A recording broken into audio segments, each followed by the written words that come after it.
Over the past few years, I've definitely seen the changes here at Phillips 66, changes for the good. Working for the greater good means doing what is the best for our customers and our company.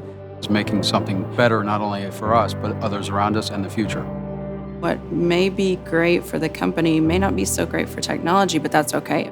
Creating environment and trust means being able to have the tough conversations. It takes everybody working together. And if someone's got a great idea out there, but they're afraid to bring it up, that's shame on us. And so we have to create an atmosphere where people feel comfortable to do that. Because I'm saying, hey, I may be your leader, but also tell me what I can do to help you. To seek different perspectives is to put down your own thoughts and ideals, to look at others and take that into account.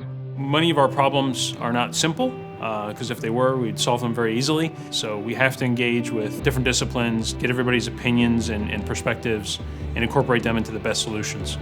Everybody's being heard and being seen. It could be anybody that comes up with the next great idea for your department or for our company.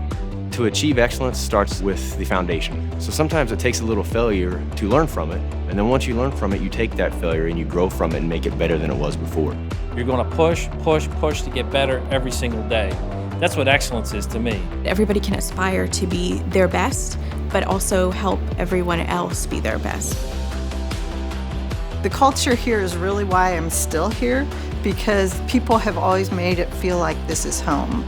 The people of Phillips are genuine, down-to-earth people. Yes, I enjoy coming to work. Yes, I enjoy the company, and I enjoy the feeling that surrounds me whenever I walk through those doors. We need to leverage our biggest asset, which is our people. Work for the greater good. Create an environment of trust. Seek different perspectives. Achieve excellence. This is our energy in action. We really have to be ready for what the future holds. To make sure that we understand what challenges will be coming to Phillips 66. The list goes on and on things that we're going to be able to accomplish, and quite frankly, I don't even know that we know all of the things that we can accomplish. We can achieve much greater things.